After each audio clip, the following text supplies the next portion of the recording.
Mga idol, isang good news nga po ito para sa modernization program ng AFP. Dahil ang Estados Unidos ay posibleng pondohan ang mga proyekto ng ating bansa. Yan ang pag-uusapan natin, pero bago yan, kung bago ka lang sa aking channel, huwag mong kalimutang mag-like, subscribe at i-hit mo na rin ang notification bell button para lagi kang updated sa mga bagong videos natin.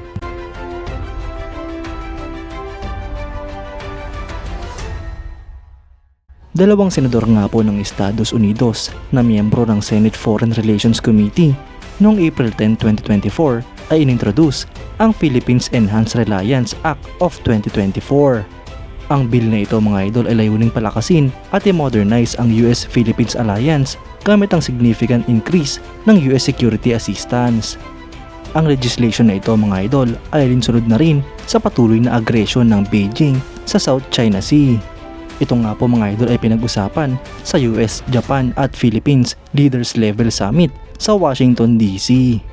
Kapag naaprubahan at naging batas ito mga idol, ang Philippines Enhanced Reliance Act of 2024 ay mag-authorize ng $500 million bilang foreign military financing grant assistance para sa Pilipinas.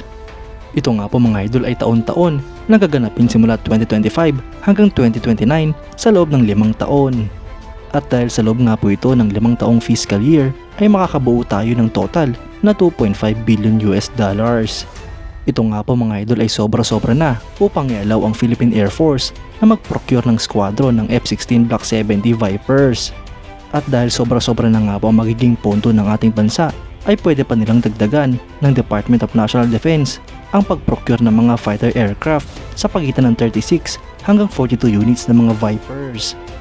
Sa loob nga po ng 5 taon mga idol ay maraming eroplano at mga assets ang pwedeng bilhin ng ating bansa gamit ang pondong grinant sa atin ng Estados Unidos.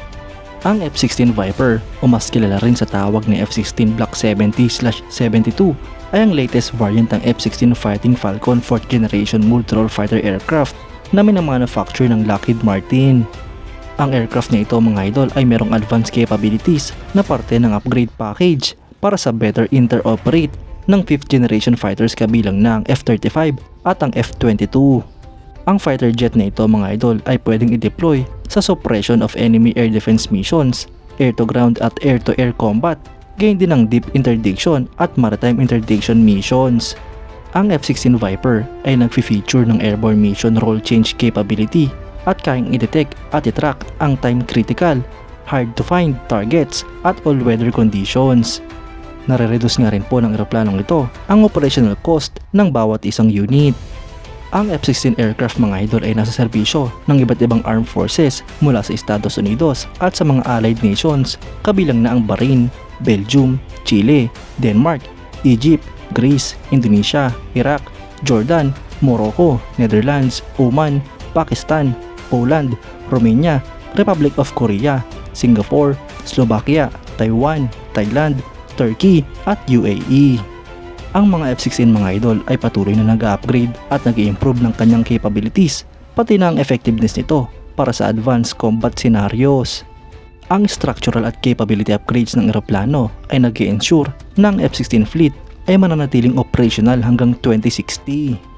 Mga idol, magandang balita nga po ito para sa ating bansa lalo pat kailangan natin talagang bumili ng mga fighter aircrafts.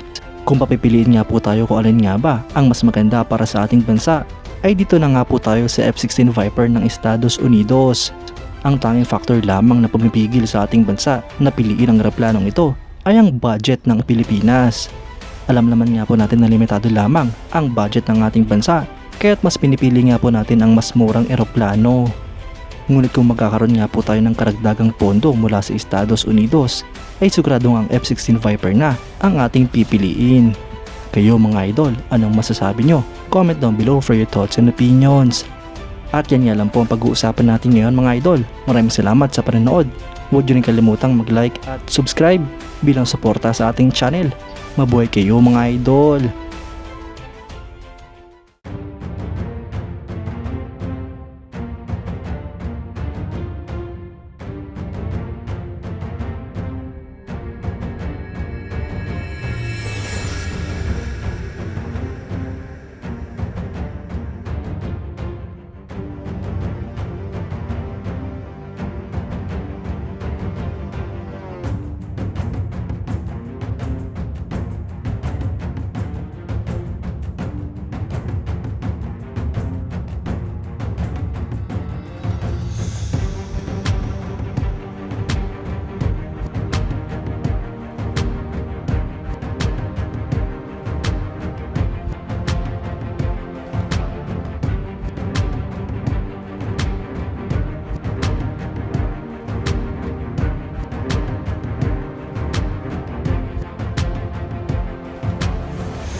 Watch